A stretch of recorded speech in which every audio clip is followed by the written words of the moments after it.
बहुतांश खासदारांनी मराठीतून शपथ घेतलेली आहे। मात्र इकडे अहमदनगरचे खासदार निलेश लंके यांनी इंग्रजीतून खासदारकीची शपथ घेतलेली आहे। लोकसभा निवडणुकीच्या प्रचारात निलेश लंकेंच्या शिक्षणावरून त्यांना विरोधकांनी हिणवलं होतं।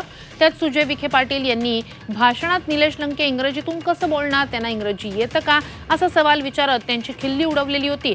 मात्र निलेश लंकेंनी सुजय विखे पाटील यांचा पराभव करत दिल्ली गाठली आणि आता संसदेत खासदार निलेश लंके यांनी संसदेच्या पायऱ्यांवर डोकं टेकलं। त्यानंतर सभागृहात खासदारांचा शपथविधी होताना इंग्रजीतून शपथ घेतली। दरम्यान पवारांनीही यावरून सुजय विखेंना टोला लगावलाय।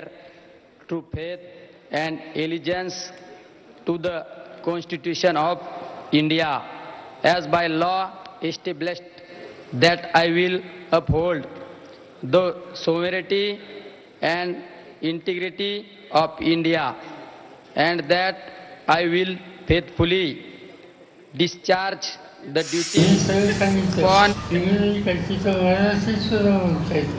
कोणत्याही भाषेत बोलता येतं, तिचं भाषांतर केलं जातं।